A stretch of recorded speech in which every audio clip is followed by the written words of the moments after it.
Luis Galarza, ¿qué tal? Buenas, Alejandro. Buenas noches, ¿cómo estás? Muy bien. Luis, yo te invitaba para que nos imaginemos un poco cómo pensaría Belgrano, ¿no? Pero antes de cómo pensaría Belgrano, ¿quién fue Belgrano para vos?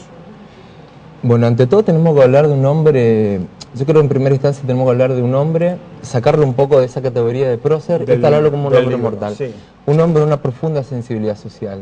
Yo creo que de todos nuestros próceres es el que mejor rótulo le encaja a eso. Un hombre de profunda sensibilidad social que extrañamente, mejor dicho, intencionalmente ha sido condenado por nuestra historiografía oficial a un poco ese rol de sacerdote valiente, cuando en realidad fue un hombre por profundas convicciones sociales, políticas y económicas. ¿Qué eran esas convicciones? ¿Cuáles eran? Para nombrar algunas, por ejemplo. Del punto de vista económico, sí. Arranquemos por ahí.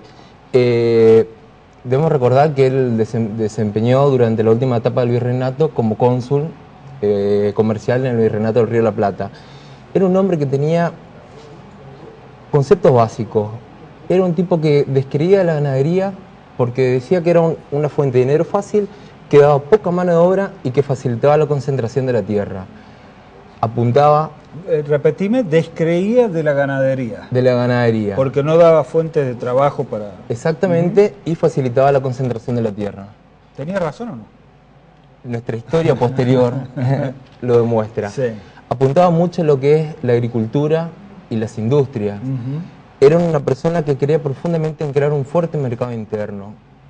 Eso iba obviamente en contramano a lo que era el monopolio comercial de esa elite porteña. Bien, estamos hablando años estamos hablando finales del siglo XVIII. Finales del siglo XVIII, nos estaba hablando de industrializar el país. Exactamente. De generar comercio interno, de que en el trabajo haya fuente de trabajo para todos, no solamente para unos pocos. No había nacido todavía la oligarquía terrateniente que después se queda con todas las tierras y con todas las vacas. Exactamente. ¿No? Ya lo venían concentrando, ya se venía generando una concentración ahí, de la pero tierra. La gruesa viene después con roca, ¿no? Exactamente. Y yo creo que ahí es un tema, un ítem muy importante que está de moda, que es valor agregado.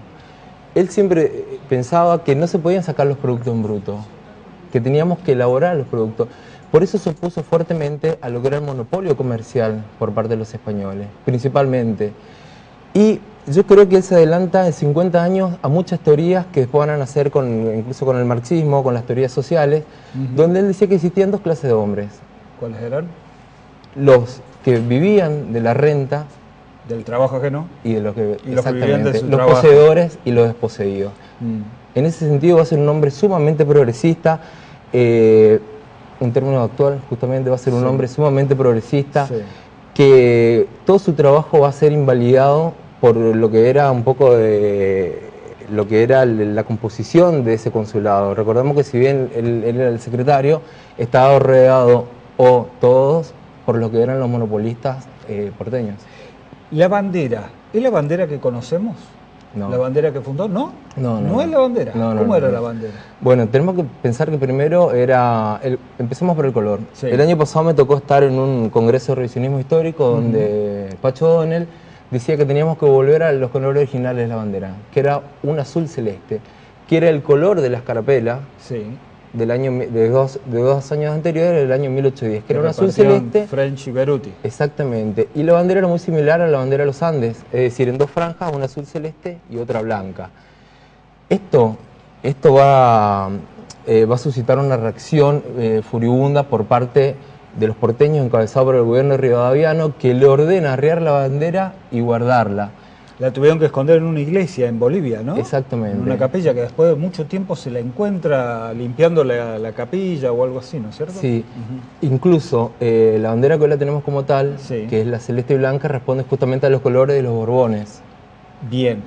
¿Por esa razón le hicieron bajar la bandera a Belgrano? Sí, y ahí vamos a encontrar uno de los principios de intervención británica, de la larga historia de intervención británica en nuestro país.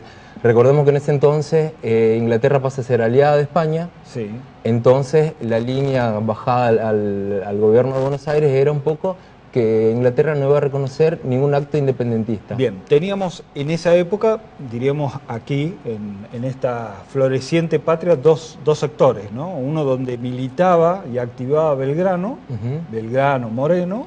Belgrano, Moreno, Castelli. Revolucionarios, patriotas, querían la independencia. Y el otro sector, pro España e Inglaterra. Pro España e Inglaterra, exactamente. ¿Qué ha cambiado de aquella época a hoy, Luis? Nada. Seguimos teniendo dos sectores, un sector básicamente minoritario que defiende sus intereses monopólicos, sus intereses concentrados, y tenemos un vasto sector popular. Ahora, Luis, por lo que vos contabas, ¿no? de ese pensamiento de este hombre revolucionario, de Belgrano, sensible con las necesidades del pueblo, de un pueblo naciente, de generar el comercio interno. Si hoy lo tendríamos aquí presente y lo tendríamos que ubicar, ¿te animarías a arriesgar dónde estaría parado Belgrano hoy? Mira, tenemos algunas coordenadas.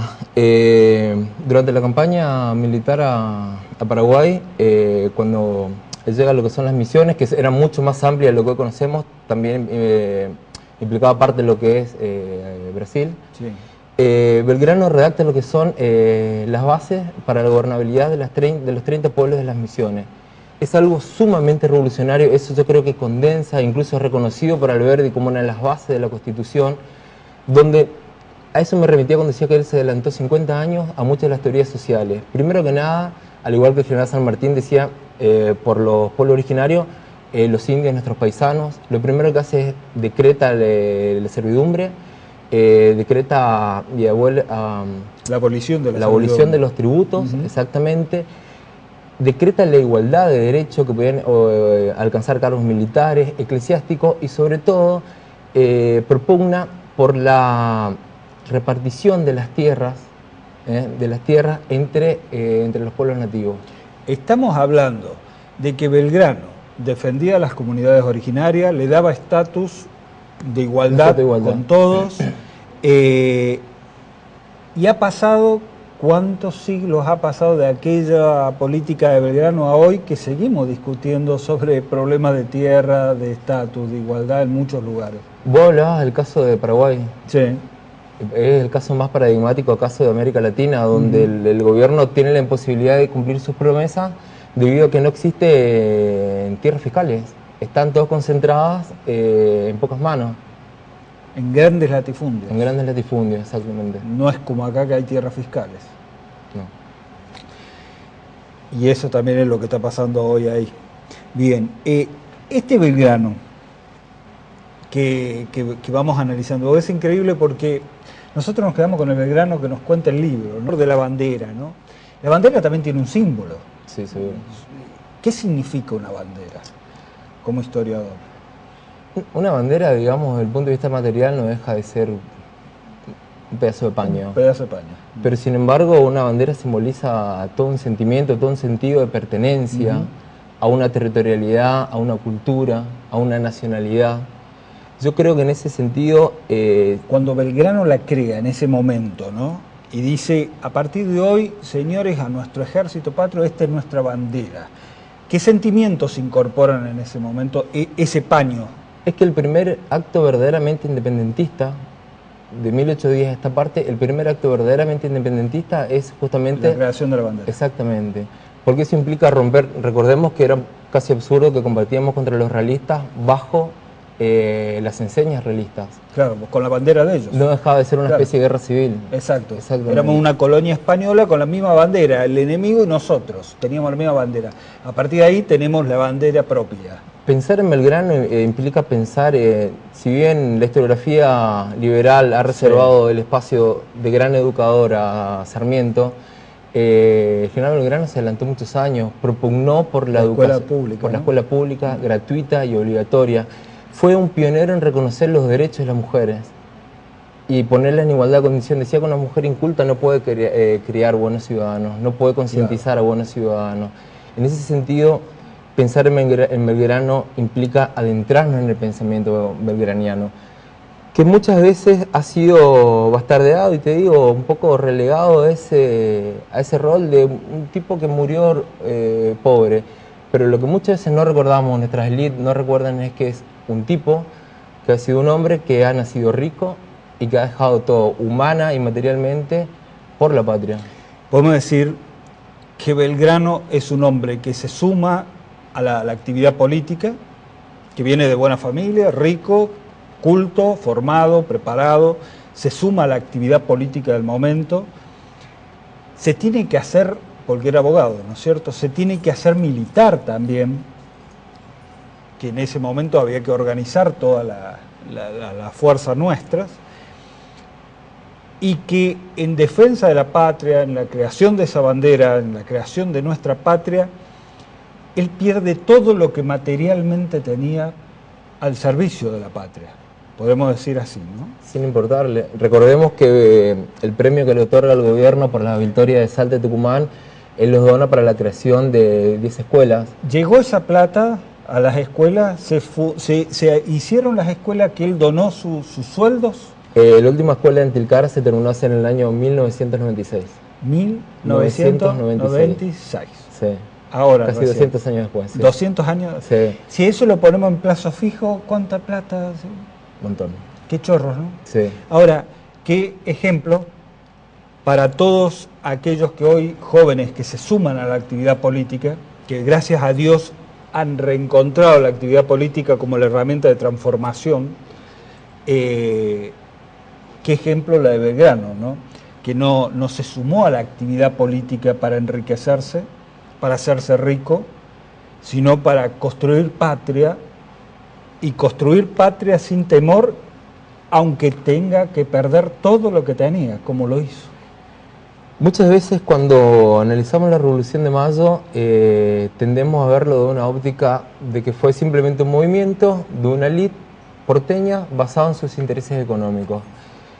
Belgrano, Castelli, Monteagudo, Moreno dan por tierra esa teoría, es decir, ellos fueron los que realmente pensaron en que se podía construir una nueva sociedad más justa, más equitativa, más igualitaria.